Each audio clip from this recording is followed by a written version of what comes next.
I'm Dan Carlson, one quarter of the Lost Blokes. I am a professor of comedy, a movie extraordinaire expert who is losing his mind because John won't leave his camera alone. John, John, are you going to get your shit together here? get your Or shit together, John. All I mean, right. we're the ones telling you to get your shit together. That is never a good sign. No. Oh, I am John Kadolf, of course. I am one of the Lost Blokes as well, and I'm here. I'm here this week. And Yay! yeah. I do all the things. Hi, I'm Dave Nesbitt. I am also a bloke. I am the master of squishy realities. I am a spoken word artist. I am currently getting over what I really, really hope is a cold.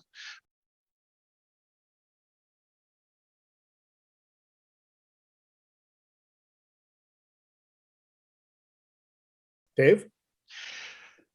The plot kicks off when a group of explorers led by Alexander Saxton, Christopher Lee, discovers the mummified body of an ancient hominid in an ancient cave in Manchuria. Excited to find out about it and its implications for modern science! Sorry, cold.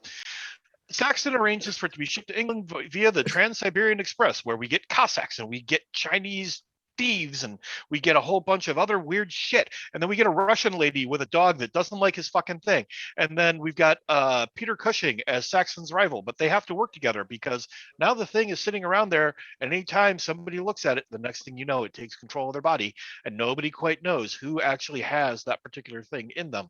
And then there's like Cossacks torturing people and shit, and then there's violence and stuff, and we don't it's the thing. It's the thing.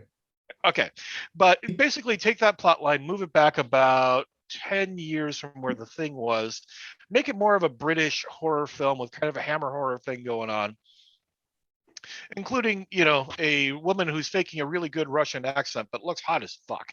And yeah, you pretty much got the movie. Basically, it's prime paranoia on a train with a dead body taking over other people's lives, and then their eyes turn all white and shit, and it's really kind of crazy, and it's a much more enjoyable film than I initially gave it credit for. Okay, 2 minutes. He made it. You made it with time remaining because she hasn't said anything yet. Well, then you should tell her to stop. How much time is left on the timer? You have 10 seconds left on your 2-minute timer. 10 seconds. Hey, if I was Aaron Rodgers, I could leave a touchdown scoring drive in 10 seconds. Yeah. I can make 2 babies in 10 seconds. You can try. I'll be over here not throwing any more punchlines on that one.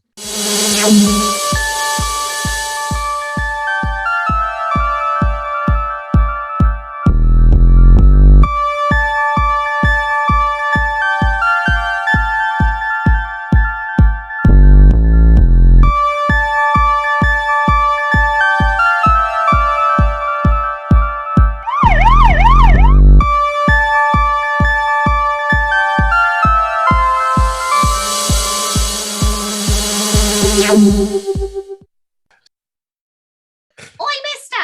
You me dad?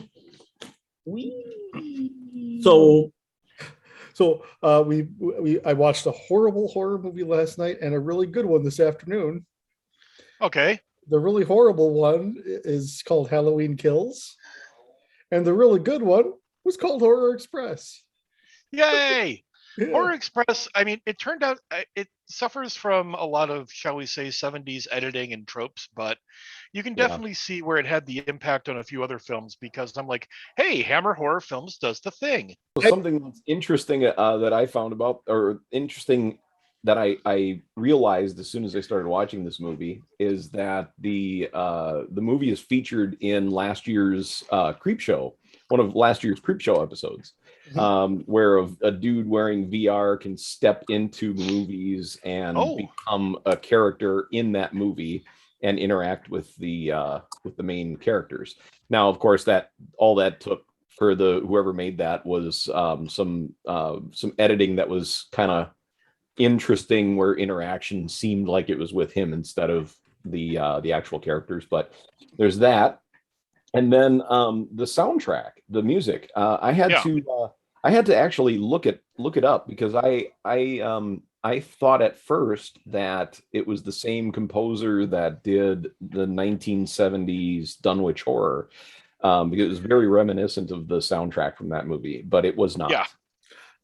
One thing that's neat about the soundtrack is the theme is actually the lullaby that's hummed by the monster. Okay, so yeah, we have two members of the Star Wars cast. We have Van Helsing and Dracula on a train, having arguments with Kojak. The 70s were a great time for, oh, that guy's in that movie. What was that monk's deal? Why is he so eager to become like a Igor character and just be like kiss that creature's ass?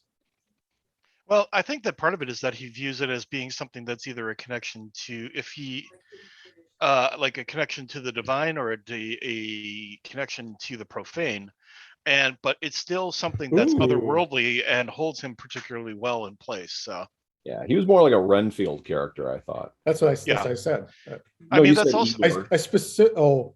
I was thinking of Renfield. So words don't always correspond to what I was thinking. I have one of those unformed brains that you see in the movie. Did you see how when they pulled that skull cap off, the brain was just smooth? Yeah, well, they actually explained that that was a condition of the hostile takeover of their minds. Well, I think first off, part of it is that, obviously it's such a horror trope to have that particular type of that particular type of character in there to basically be like the weird one or the servant character or kind of the red herring, depending upon what's going on. I think that he's mostly there to fill that particular spot, but I think he did a good job with it. Do you think that's like early fictions, not just horror fiction, but early fictions covert way of putting a dom sub kind of thing into a story? Yes. Oh yeah. Because there's definitely a sense like with him and that like, let me work with you on this. It's not, and like the person that like Dracula or whoever never really like gets excited about having Renfield around. He's just like, oh, all right. If I could walk out the day, you would he's be totally so excited. hard right now. Yeah. Dracula was totally excited. He just couldn't show it. Yeah. Yep. I think that particular character gives you an idea very early on that things are going to take a turn toward the weird, much like Renfield in the Dracula films. Yeah. Renfield is the scariest thing about Dracula. Yeah. Also, especially in Bram Stoker's Dracula, where you're like, this guy needs help. Yeah. Like real help. Yeah. Stop with the goddamn flies already. So, John, Mythos approved? Yeah. Expound maybe? Yeah. Okay.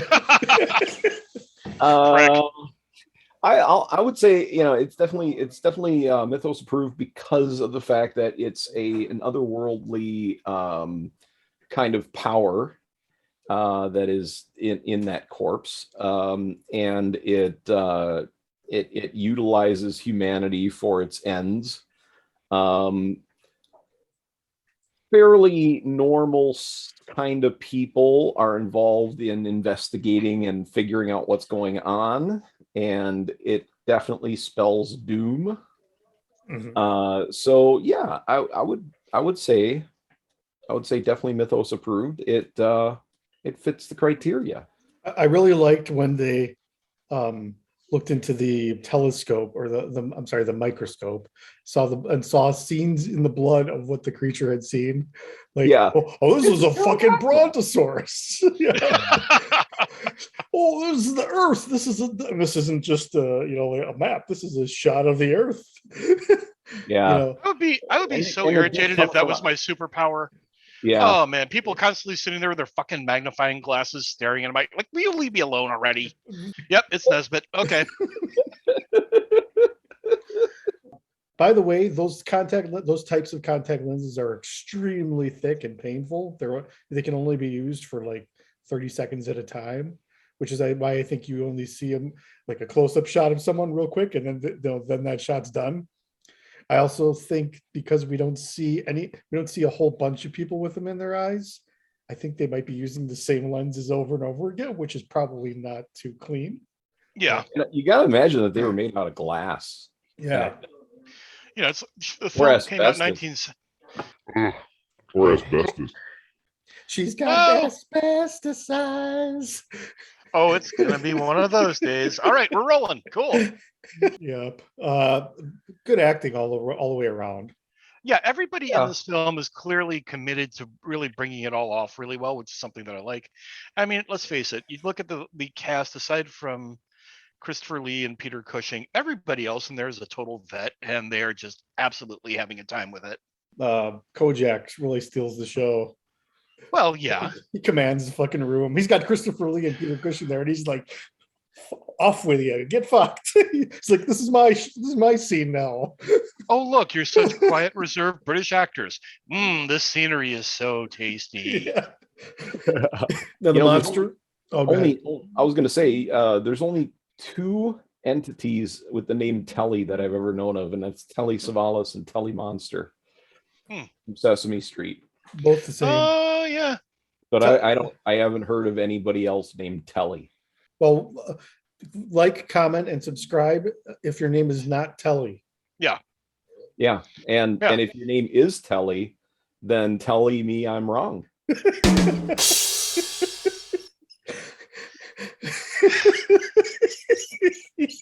Hold or not, I've just decided to go drink myself into a coma. Fuck And you. none of us today are drinking. No, yeah, this is why we drink on reviews or shit like this happens. It's to make us more subdued.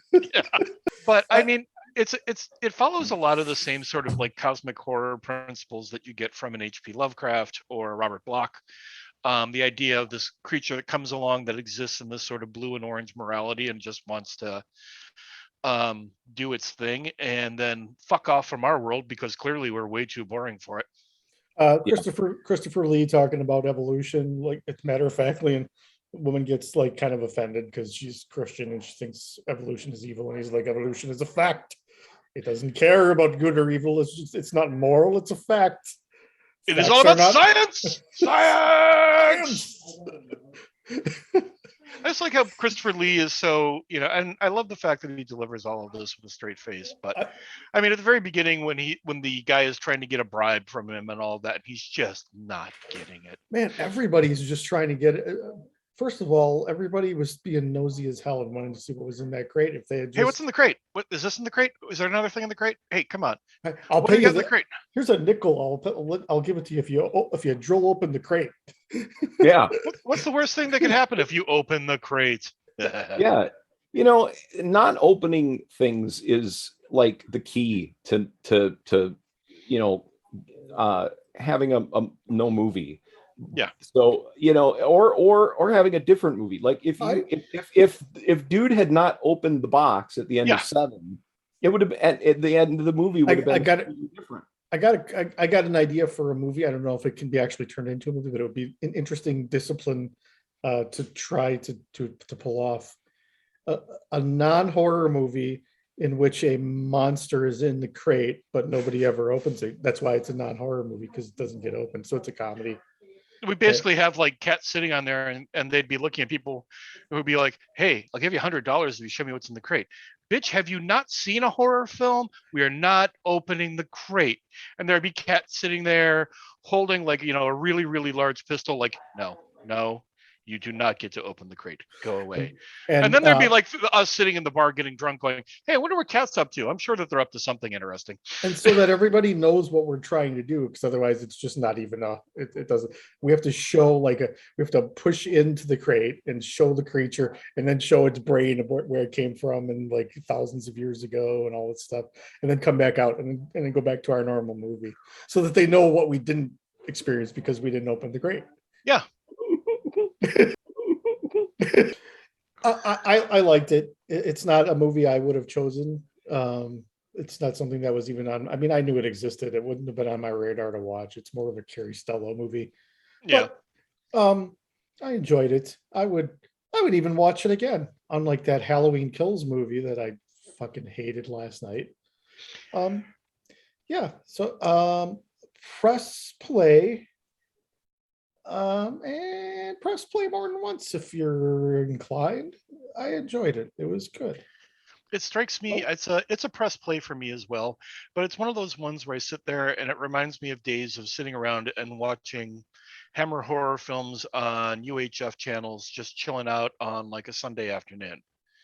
It's not incredibly horrifying or terrifying, but it really is engaging, and the level of acting in there is actually a lot of fun. John, you probably were less of the press play. I'm going to say press pause because it was like, it's like one of those things you just kind of have to do if you're a horror fan, is watch this movie, because it's a good example of era horror, 70 era horror. 1972, 1 year after I was born. 72. So it's a very good example of 70s era horror, British horror. And it has a good story and stuff like that. There's big name, classic actors and stuff. It's just severely dated. It engaged, but it's But I very, like but see, you always mention that as something that's sort of a drawback in movies, and to me that's always a plus. well, no, dated isn't the same. How do I put it? I guess maybe it just didn't hold up. I don't know. It's a press pause for me. I think it's an essential movie for horror fans to kind of see where, things like The Thing and, just to Prince see of Darkness. Yeah, the same family of movies and kind of the 70s take on it. I would have thought that would have been, even an earlier movie, just with the fact that it was shot the way it was shot. And, it reminded me more, in my mind, it reminded me more of like a 40s kind of movie. Well, it was made apparently because the filmmaker had access to a train prop, and he had just made a Western or something like that.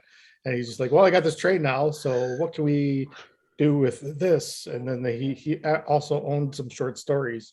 I'm not sure which one that you would think it would have been based on Who Goes There or something of that nature, but I don't think it was. I think it was based on something that came after, which of course probably got its inspiration from those stories. But Yeah. So that's how it came about.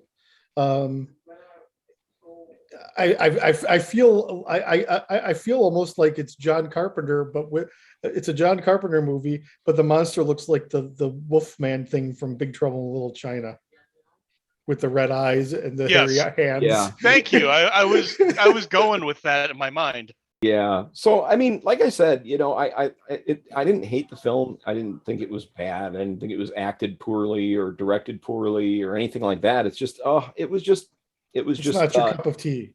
It was tedious, but it's an essential. But you gave Justice League, the Snyder Cut, the high praise of being tedious, and you liked it. Yeah, but there's different kinds of tedium in this. It's all about science. Science. Kind of tedious. It wasn't tedious as in sitting down to watch it. It was tedious to take in. I should tell people that if you're going to watch it, you should watch it on Prime because they have a nice HD remastered version. Yep. If you watch it on Tubi, it's free, but it looks like shit. It looks like it did, Yeah. And I think that probably is what influenced my thoughts of it. It's also up on Shudder too, in a good transfer as well. Oh, good. So this is a Shudder Club. It is on Shudder? Yep. Oh shit.